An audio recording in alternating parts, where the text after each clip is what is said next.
first graders, we're back with your next number talk today. We're going to do a series of number talks here, starting with the problem 7 plus 7 today. All right, so again, pause your video if you need to try and figure out what your answer is. Patrick is going to help me out a little bit today, my third grader. So he should be well versed in this first grade stuff, but he's going to help us out anyway. So 7 plus 7, Patrick, how might you know what 7 plus 7 is equal to?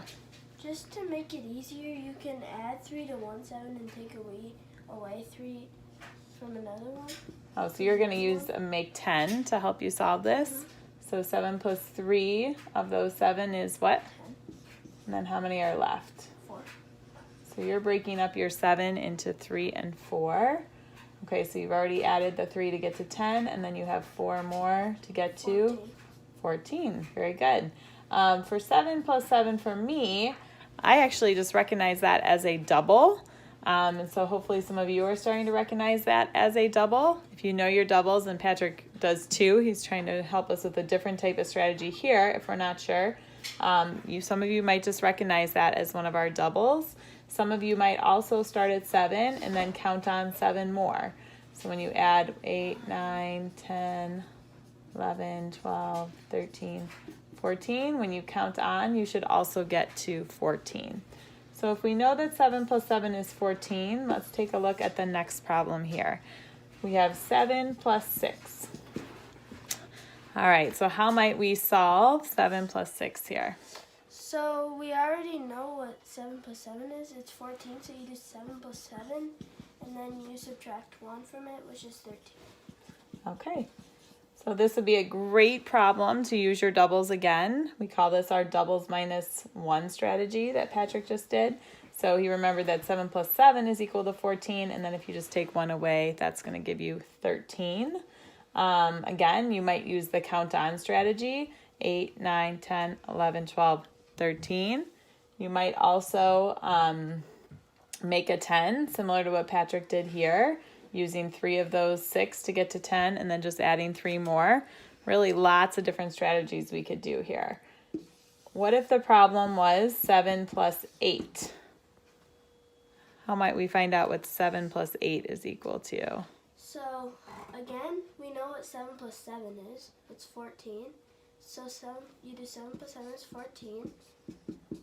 And then 14 plus 1 is 15. And why did we add 1 more in? Because 8 is 1 more than 7. Okay, so we had brought it down to make it 7 plus 7. We had taken 1 away from the 8, so now we're adding that 1 back in to get to 15. So again, that is using our doubles to help us solve. That would be our doubles plus 1 strategy. But again, lots of different ways you could do that. You could count on. You could also make a 10. 7 plus 3 equals 10. And then we just have 5 more to add in there to get to 15. All right, those doubles are very important. So maybe take some time over break to do some fun things with doubles so that you're familiar with those facts. All right, thanks. Bye. What I want to do in this video is think a little bit about what numbers really represent. So let's say someone were to write down the number 25. So what does this really mean? Well, the 5 here, this is in the ones place, so it literally represents 5 ones.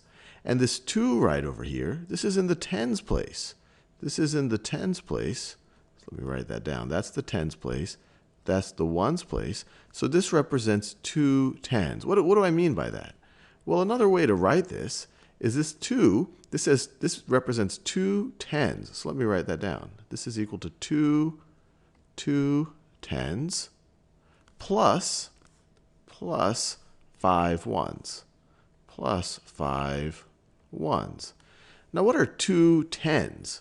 Well, that's literally, if you could imagine a 10 being a block of 10 things.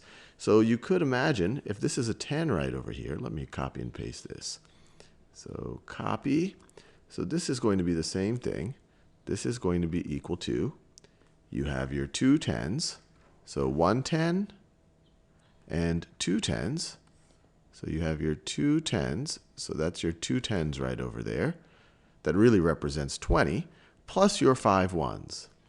Plus your 5 ones. Well, if this is a 1 right over here, and I'm just representing it as kind of one vertical bar, 5 ones are going to look like, we're going to have 1, 2, 2. I think you see where this is going. 3, 4, 4, and 5, and 5. And so these are all different ways of representing the same quantity. 25 is 2 tens and 5 ones. This 2 is in the tens place. The 5 is in the ones place. So 2 tens plus 5 ones. So you could view this as 2 groups of 10 plus 5 groups of, or 5 ones right over here. And what is this going to be the same thing as?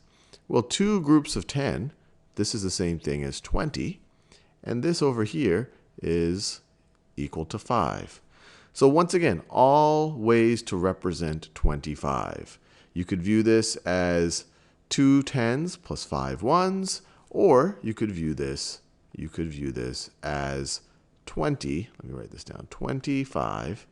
You could view, because this 2 is 2 tens, that represents 20 plus the 5 ones. Plus 5 ones.